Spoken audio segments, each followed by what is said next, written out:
Hello, everybody. Hello, and welcome to Side Hustle Ideas. I am Bill, the company's expert, and today we're going to talk about an overview of side hustles, how to go about doing them.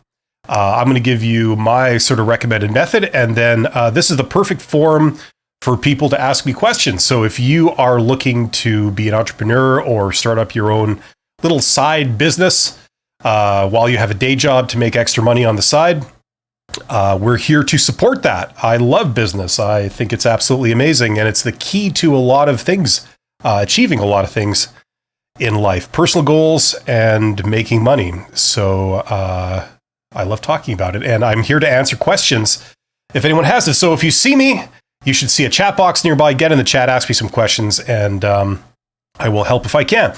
Yes. So to start things off, I'm going to give you my sort of recommended, a quick summary of my recommended approach to starting a side hustle. And that would be the first thing. The first thing is to understand that some types of business require a lot of money to start. Others don't. Okay. The example I always use is YouTube. How much does it cost to start a YouTube channel as a business? Zero, right? Assuming you've got an internet connection and a smartphone. But some other types of things that are capital intensive, which means that you need a lot of money to start them up. Like if you want to get into the manufacturing business or the oil refining business, they need a lot of money to start up. But is that an appropriate business for an entrepreneur or a one-person operation to start up? Usually not. Usually you leave those problems for big organizations to solve. Individuals can solve small problems, important problems, but small problems on a small scale. At least that's where you start.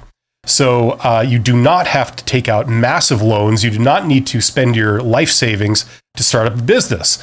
If you think this, you have been misinformed. You are laboring under a false assumption. And I would encourage you to do your research. You will see that this is true. Don't quit your day job at the beginning. Don't. Seriously. You want to do this, and this is something that anyone can do, but you don't want to take extreme financial risks to do this. You don't have to take extreme financial risks to do this. You can figure out what you're going to do. You can build a prototype of whatever it is. You can validate the idea. You can do all of this without having to quit your day job or your primary source of income. In fact, I would encourage this because it makes it more probable that you will succeed. Mickey9 is here. Mickey9 says, "Hi, Bill. Happy to see you again. Hope you're doing well." I am doing well. Thank you, Mickey9. I hope you are doing well also, and it's a pleasure to see you here. Yeah, so that's the first thing I think all noobs or newcomers need to understand, that this is not necessarily a super high-risk type thing. You can do it on the side and not risk anything you've got going now, like a career or a day job or a source of income. Okay? In order to succeed in business, you basically need two things. Okay? The operations side and the marketing side. You have to have something that people want. Okay? So whatever that is, it could be a product, it could be a service, something that you know how to do or you can provide that people would want, right? That's the first ingredient of two. The second thing is the ability to reach an audience, the market. The market means all the people that would buy. It's a collection of customers. And your market would be all the people that would be interested in your thing, right? Whatever it is. So if you have the ability to reach that group of people and send them a message, then that's all you need, right? So if you have something of value to offer and you have a way of communicating with the people that might want to buy it or use it or whatever it is, those are the two things you need. The product side, the operation side and the marketing side. That's all there is. And when it comes to what strategy you should employ, there are many different strategies. Just to quickly sum up, for example, you could do something cheap but basic, or you could do something very high quality but expensive. What should you do? You could do the same thing as somebody else, or you could do something different than everybody else. what strategy should you adopt? And I'm here to tell you that, long story short, the most effective strategy for making money is to put the emphasis on quality. Okay, and quality in this sense means what your customers value. Okay, so if you focus on the things people care about and you do it really, really well, you tend to make money through many different mechanisms. That tends to succeed. Okay, the sort of what do you call it? The simile, the example is, when was the last time in your hometown did you see a restaurant go out of business that had genuinely amazing food? When was the last time you saw that? I'm willing to bet you haven't really seen that. You can't think of an example. You've probably seen a lot of restaurants who had, okay food go out of business. But when was the last time you saw a restaurant that had like absolutely amazing top level food, that everybody loved and you couldn't get enough of? When was the last time you saw one of them close down? There's a reason for that. People pay for quality. That's the thing that tends to stick around. You can lower your prices and sell more than your competitors, or you can keep your prices high and grow with higher profit margins than your competitors. So quality is number one. And in terms of what you can do to get this off the ground, the most important thing you can do is validation. Validation. We talked a little bit about that last time. Somebody asked me in the chat about validation. How do you know this is going to work? How do you know your idea is a winning idea? Well, you don't. Nobody does. Okay, so you validate the idea before you really take risks to pursue it. Okay, and somebody last time made the comparison with what was it called? Dragon's Den or Shark Tank, or one of those TV shows. It's kind of like a sensational version of investing or high risk investing. Anyway, it's like, what would it take to convince a skeptic that your idea is going to work? Okay, when you tell them that you have this great idea, it's $1 million idea, it's going to work, and they're skeptical, they don't believe you. What could you possibly do to convince them and to change their mind? Think about that. Usually it involves things like, okay, well, I've built a prototype. So if they're doubting that you can actually create the product or service, okay, you create a basic version of it. You say, here it is. Okay, let there be no doubt that I can do this, right? Because here it is. If it's a service, you want to sell a service to the public or something, or to businesses. Well, maybe if you've performed the service for your neighbor or your friend or something like that, and you've documented the process and you've documented the results, maybe that would go pretty far to convince people that, no, you can provide the service. Okay, so you're validating the operation side. For the marketing side, business depends on having customers. Customers have to pay for your product, right? If no customers pay for whatever it is that you're offering, you're not in business and you're not making any money. So you've got to try and validate the marketing side. Okay, is there an audience for what you're selling? Would they actually buy it if they were aware that it exists, right? These are some big questions that you have to get answers to before you really take this to the next level, or else it could be all wasted time and effort, right? So what would convince people? Well, usually if you've maybe done free samples and people had a positive reaction, if you've got letters of intent from buyers, like, for example, let's say you're trying to do, like a food product or something, and you want to get it in the supermarket, right? If you've spoken to the managers of the supermarket and you've said to them, listen, if I could provide you with this type of product in quantity, here's my prototype, would you buy it if it met certain things? And they say yes. And you say, okay, well, in that case, would you be willing to put that in writing? If I can provide this, you would buy it at this price. And, you have the letter all filled out there for them to sign, and they sign it. That might go pretty far to convince people. If you say, I've spoken to the manager of my potential, of the businesses that I'm going to be doing business with, and I've got letters of intent that they say they have seen my product and they would buy it if I could provide it. That would go pretty far to convince people, right? So this is the type of activity that you would do in the validation phase. And if your idea is not going to work, you usually find out then before you go any further, before you risk anything else. But if it's going to work, that's when the validation phase shows that it's going to work, and great things happen after that. It's not as much of an uncertainty that this thing is going to get off the ground. So that's basically entrepreneurship in a nutshell. That's the method I would advocate for a lot of people. You can do this if you're smart about it and you don't take great risks. And even if you try something and, it doesn't really go anywhere, you're learning as you go, and you haven't really wasted anything apart from, in a sense, your time. That's the only thing you're really risking, right? But even if it fails, you're learning. And usually most people don't succeed on the first attempt. It's like getting a hole-in-one in golf. Usually that doesn't happen. Usually it takes several attempts, right? And if you can do several attempts and each time you learn,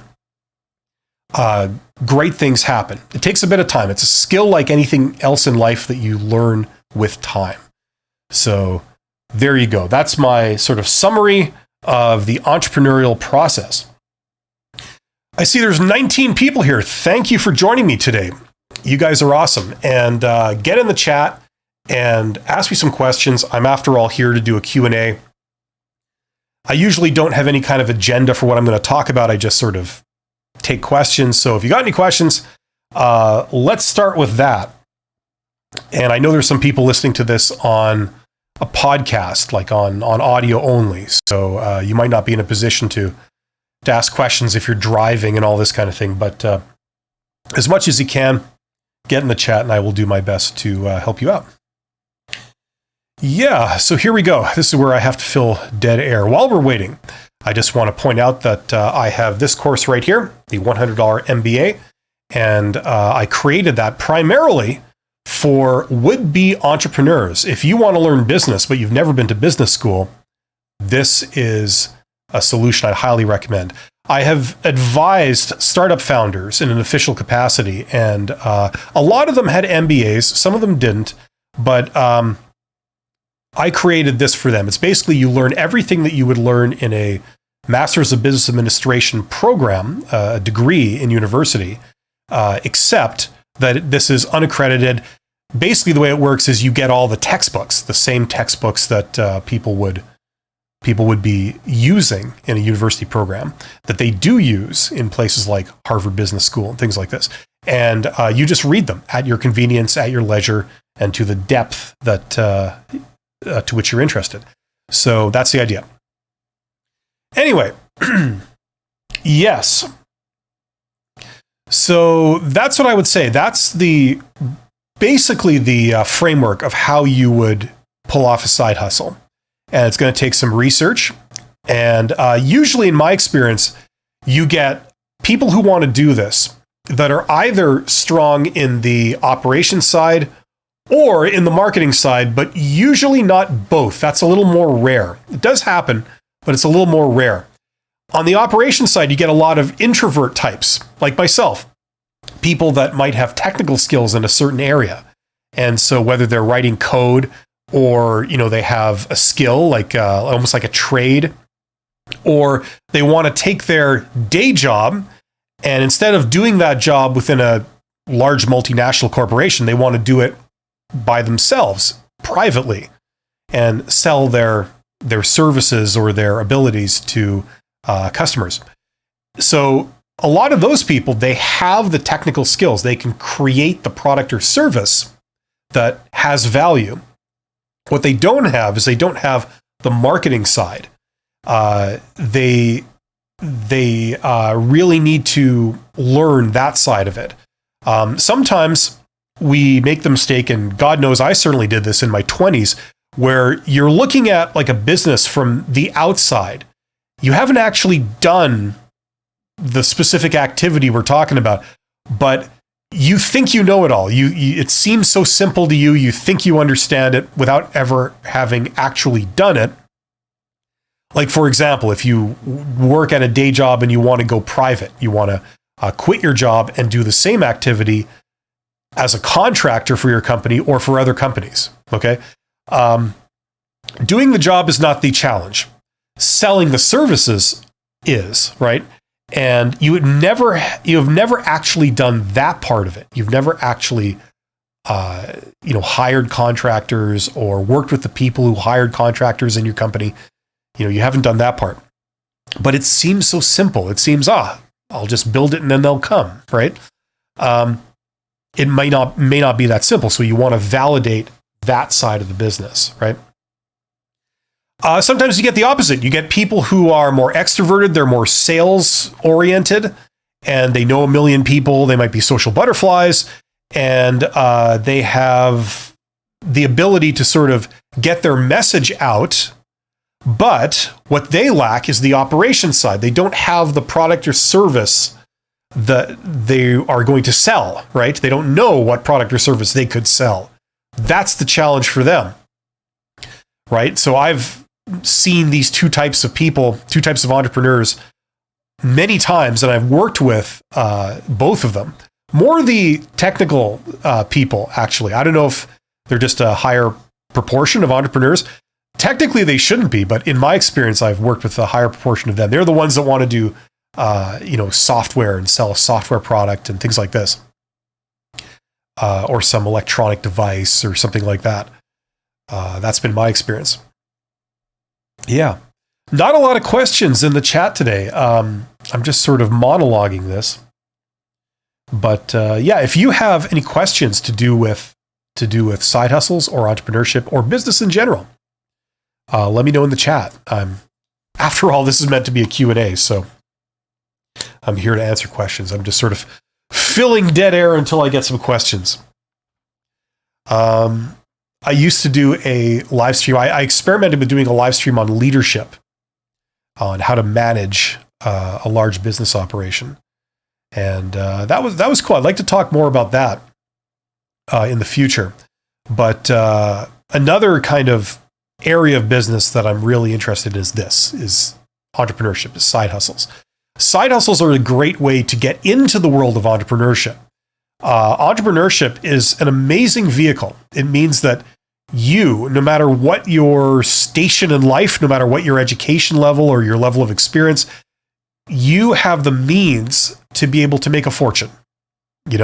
It's about understanding people. It's about understanding what they're looking for, what they want, and being able to provide that. And that's actually easier than you might think. But it is an area where you have to learn a few things first. You have to learn how this stuff kind of works. So it's great. If you are stuck in a tedious job, not a lot of career prospects, but you're intelligent, you're very capable, you've got a lot of energy, this may be the ticket for you to make your fortune. And it can be very satisfying at a creative level too. You can create something.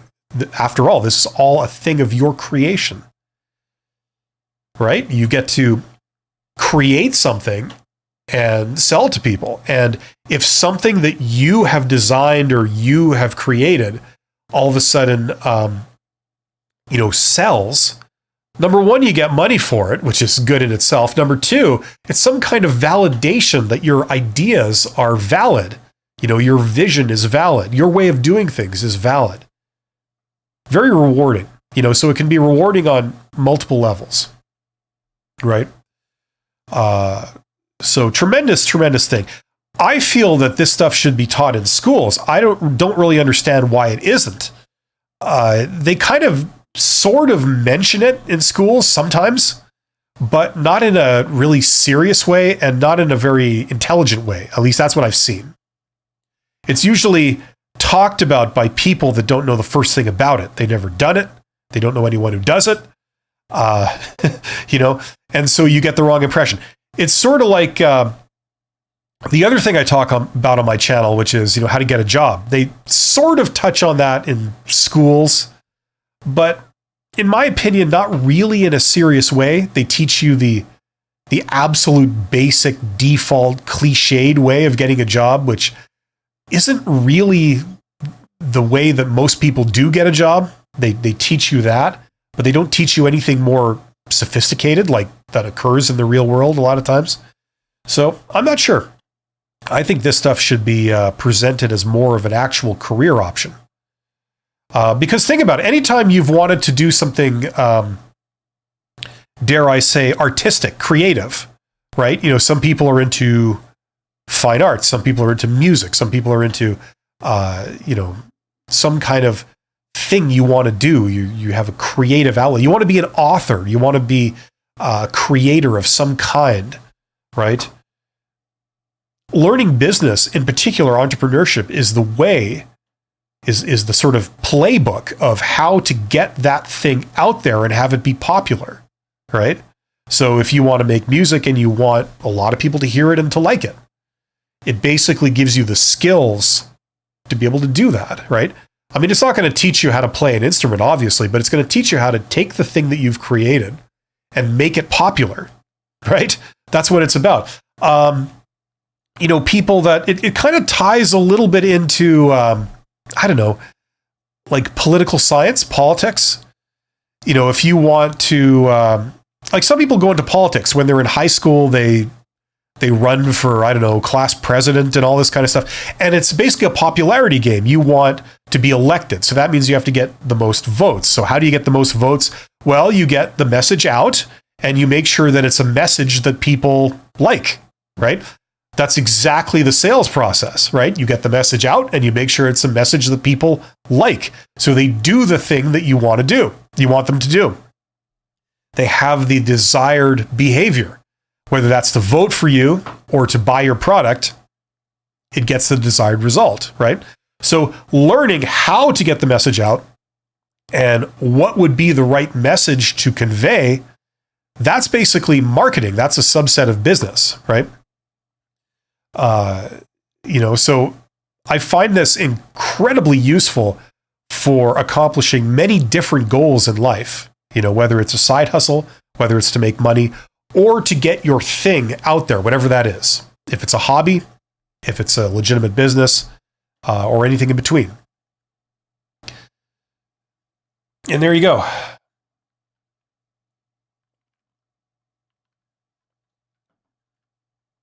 Well, there's not a lot of questions today, so I'm probably going to have to wind this down soon if I don't get anything. Because as I said, I'm just talking off the top of my head here. I don't have a script or an agenda of what I want to say. Usually I get a lot more questions than this.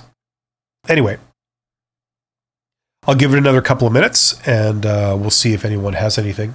But if you are trying to start something, I'm interested in hearing from you and what you're struggling with. Okay, Crazy Matsuki says, "Hi Bill, I agree that it should have been taught in schools. I told my kids that real skills on how to survive in life are not taught in schools." Yes, I would tend to agree with that. That certainly has been the case for me. I found that when I got out of school and into the real world, I found that I was very ill prepared for the real world. I mean, they teach you a bunch of academic subjects, which is good, but they were missing out a lot. And the very first thing that showed me that was, for example, I studied engineering in university. I went directly from high school to university. I took engineering, and then I came out with a engineering degree, and I did not work as an engineer. I saw that there were a lot of companies hiring. They were hiring people who had engineering degrees, but not to work as engineers. They were hiring for all kinds of positions that you never even thought of when you were a kid. Like, for example, I mean, I'm willing to learn, but from my perspective, nobody does this. Who grows up thinking like, okay, I want to be an air traffic controller, right? I mean, it's like one of those jobs that you're kind of sort of aware of, but you haven't really thought about very much. Now, unless your dad or your mom was an air traffic controller, how would you really find out about that? Would you have an ambition to do that? but yet it's an essential job. It pays really well. It requires a lot of skill, you know. So that's an example of something that's out there in the real world that they probably didn't really tell you about in school. And it just goes from there. There's like so many things out there, so many things you can do that they don't even mention. You're not even aware that that's an option. And entrepreneurship is another one of those. When I was growing up, the emphasis was on getting a job, right? And I'm not knocking it. For a lot of people, you get a job, that's how you make money, and then you eventually retire, and that's it. But that's not the only option you have. You can go your own way. If you have more of a rebellious attitude and you have some brains, you can go the entrepreneurship route, and you can create your own business and you can steer it. You don't have a boss telling you what to do. You decide what you do. And if what you do leads to you making money, it's tremendously rewarding. And I think, as I mentioned before, side hustles are a great way to sort of step into that world. You don't have to leave everything behind and try this. You can just try it without really risking or giving up anything, except maybe a little bit of your time. I think that schools need a little more of that real world perspective. They've done great in some areas, but there's a long way to go in terms of preparing kids for what's out there.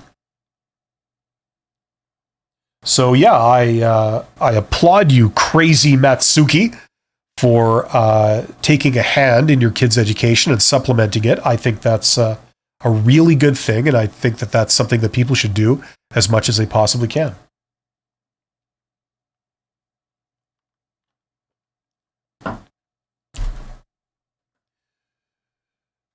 And there you go.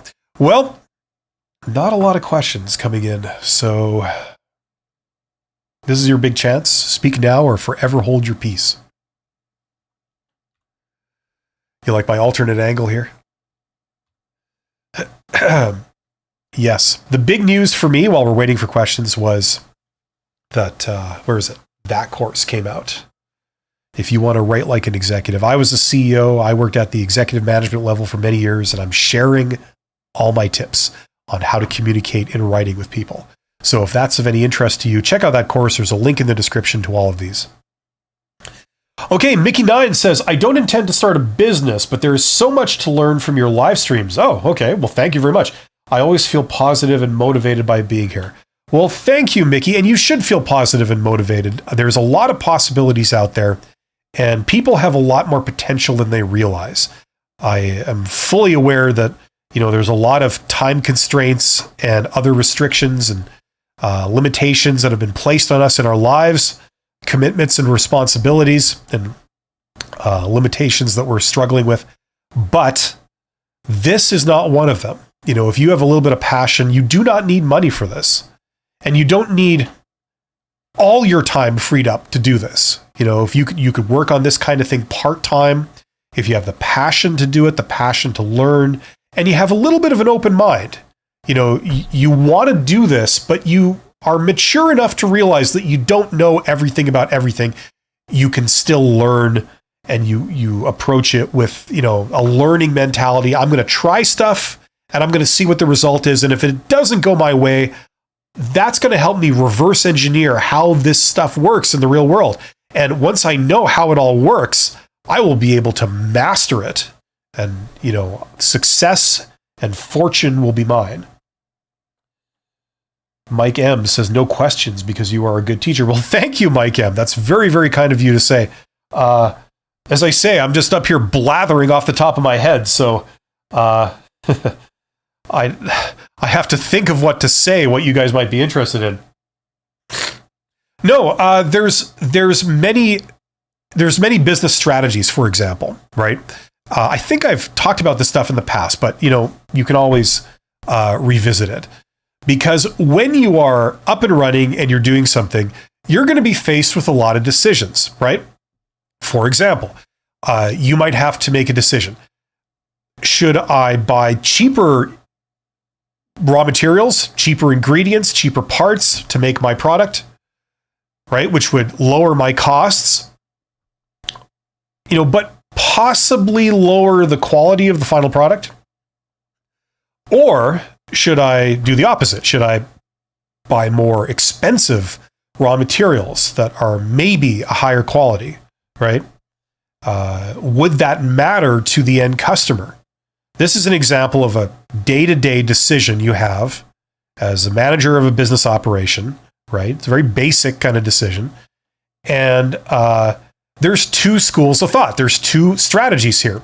You could go for the sort of economy strategy where, you want to reduce your costs as much as humanly possible so that you can lower your prices as much as possible and still make a profit, right? But you risk not being perceived as a very high quality solution. Or do you buy the more expensive materials, improve the quality of your product, but possibly either you don't make as much money now because your cost structure is higher, or you have to raise your prices, right? In which case people may not choose your product or your solution if you're competing on price, basically, right? So that would be like a real world dilemma. And a lot of people, maybe they've heard from me, they've heard in business school that, focusing on quality is the thing that ultimately will win the game, right? Maybe they know this, but in the real world, it's very hard to be disciplined enough to stick to that, right? Because it's very, very tempting to, pay less, right? It gets an immediate payoff. Your purchase you're about to make is less money, right? So it's very tempting. And a lot of times people do that. They pay less and they compete on price, which is the wrong strategy unless you're the 800-pound gorilla in the industry, okay? If you're Walmart or you're Amazon, it may be a winning strategy, okay? Cost competitive strategy. That may work for you because you have economies of scale, right?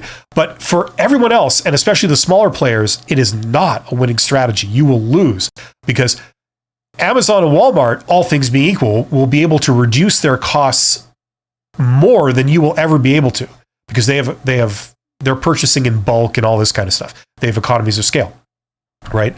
So if you're a small operation, the winning strategy is to focus on quality. It's not that you're cheaper than Amazon, but it's that you focus more on this product. You do a better product for what it is. You charge more, but it's better. So there will be people out there that want something better, right? Or at least that's the theory. Usually there is, but you don't know for sure. You have to validate it, right? But usually there are. And when you adopt that strategy and you can capture, the sort of Cadillac, the premium market, that leads to a lot of, it leads to financial success. And this has been proven. This has been proven with data. In the United States, the Boston Consulting Group, I can't do this when I'm on the air, but BCG, right? Boston Consulting Group. They're, I think, the second largest provider of management consulting and those kind of services after McKinsey in the United States. They did extensive studies on this using real world data, a study that took decades and decades. And basically they proved this across all industries, across all sizes of company, and across types of companies that are, very diversified. They do many different things, or companies that are pure play. They only do one thing, right? They prove this across the board with data. So knowing this, why isn't it done universally? It's because people lack discipline. It's hard to keep focus on that.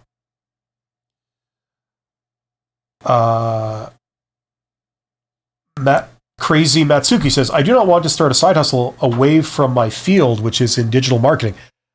Got some few ideas, but not sure what fits at the moment. On the other hand, my wife thinks creative agency is the way.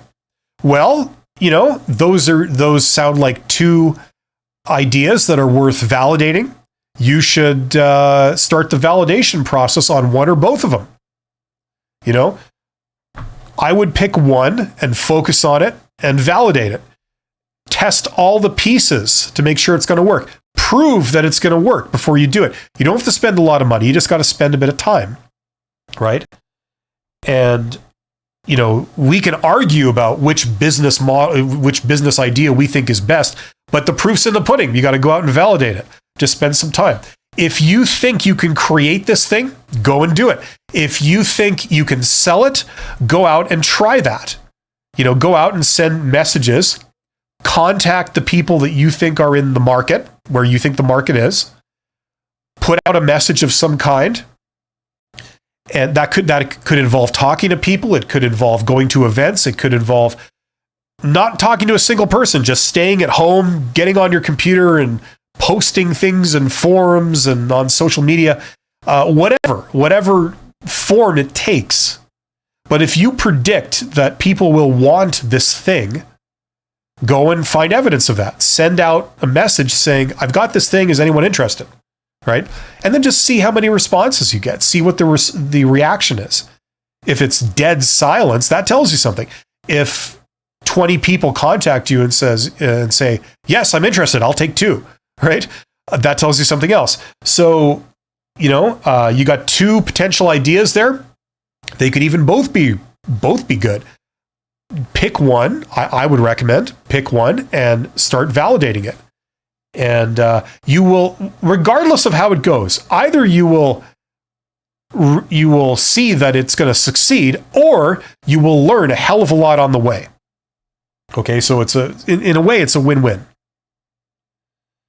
Okay, and then you'll never have to sit around always wondering, you know, what might have been if I had actually, taken the plunge and jumped and done this, right?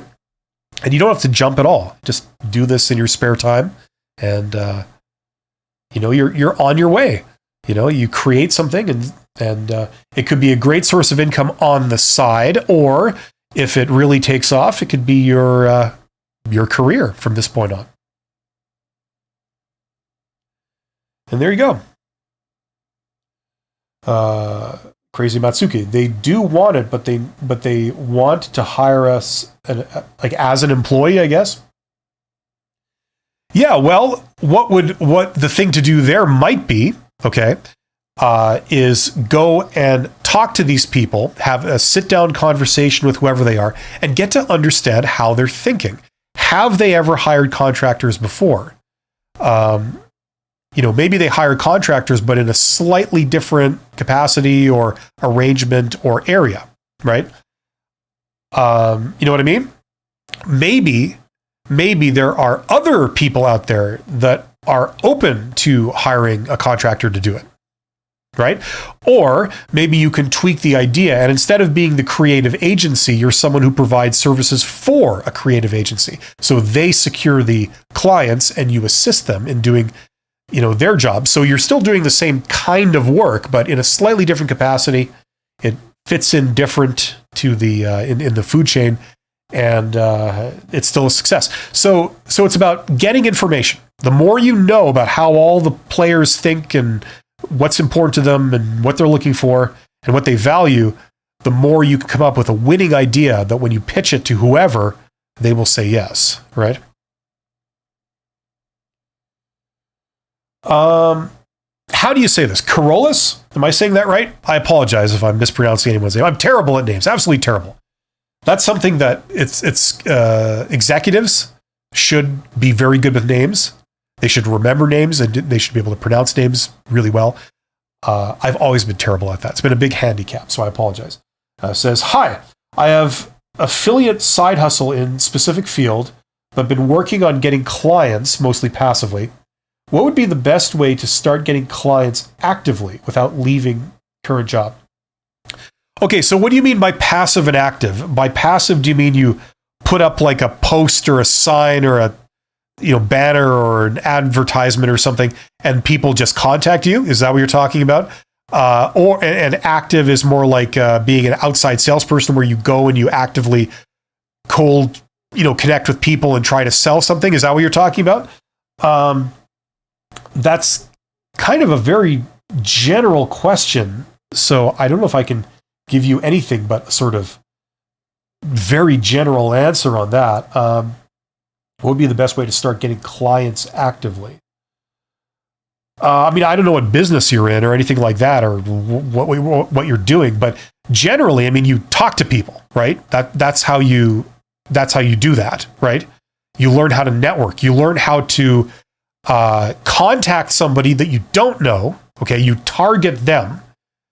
And I've taught stuff like that actually kind of in this course here, how to get hired, because my approach, my philosophy for how to get hired is very similar, where instead of just applying for jobs, you target organizations that have the potential to hire someone with your skills, and you go out and you target the individual. Now, you don't know this person, you've never spoken to them in your life, and these will be people that'll be pretty high up. They're on the executive management committee of whatever organization it is, okay? And you target them, you send them a message, you connect with them, and it's a way for you to get responses and for you to get things like informational interviews where you say, I would very much like to speak with you. I'd love to get your expert opinion on the industry and where it's going and things like this. Would you be able to spare me half an hour of your time? And you can get these meetings. And what I'd recommend is you actually go and have a meeting, a face-to-face meeting with these people. Some people respond and say, sure, why don't you come to my office? Or, in your note, you say, like, please suggest a date, time, and place of your choosing, of your convenience. Let me know, and I'll be there. And, they'll say, let's do this at the local coffee shop, at the Starbucks or something like that. There's a Starbucks near my office. Meet me there at this time, this place. And you can go and pick their brain. This is like the person who runs the company that would be your client or something, right? And you say, like, what are you thinking? What's your, where do you see the industry going? What are you guys most interested in doing in the future and all this kind of thing? And you understand how they think and what they're looking for and what's important to them. And knowing that information, that helps you tailor what you could potentially provide for them, right? So if they say, I'm looking for A, B, C, and D, and we care about A, B, C, and D, and that's where this industry is going in the future, you can turn around and say, like 2 weeks later or something, you contact them again and say, hey, I'm in a position to be able to provide A, B, C, and D. Would it make any sense to talk to someone at your company about possibly doing something? And they'll say, sure, I met you, you're a good person. Here's the person to talk to. And then you've got a referral from someone inside the company, from someone high up that's referred one of their subordinates and said, I think you should talk with this person. Very powerful stuff. So it's that type of targeted networking, okay, that you can do. And that might qualify as getting clients actively, as you put it. It's where it's targeted and it's one-on-one and you're initiating everything. So hopefully that helps. If anyone is interested, I expand upon that in this course. I have some YouTube videos on my channel where I talk a little bit about that using Google Maps and LinkedIn, to sort of get you started. And in terms of if you really want to go deep on like how to communicate with these people in writing, that's why I created this course, right? This new thing that just come out, which talks a bit about that. If that's an area you feel you could improve your skills in. Thank you, Crazy Matsuki. That's very nice of you. Edgar Leal says, we are implementing a computer vision company in Mexico. At the moment, I've been doing it without leaving my main job. I'm seriously thinking about leaving the job I have and dedicating myself 100%. Yes, it's a big step, isn't it? It's a very intimidating step. And I was in that position many years ago. All I remember was that I was making more money on my side hustle than I was on my day job. And I still felt scared to quit my day job because I think the way I was thinking was that, like, I was thinking, oh, sure, I'm making this much money now, but who knows what might happen in 3 months, right? I think that was kind of the fear. It was the volatility. It looks encouraging so far, but is this something stable? Is this going to continue? Are you going to bet your full-time income on this kind of thing, right? It's a jump into the unknown. So I understand how nerve-wracking it can be and how there are forces that are like preventing you from wanting to jump and quit your day job. All I would say is I advocate for playing it safe. Okay. Look, you've obviously done a great job with this thing on the side, this implementing a computer vision company. And that sounds really good. Sounds like it's really taking off, and you should be very proud of what you've accomplished there.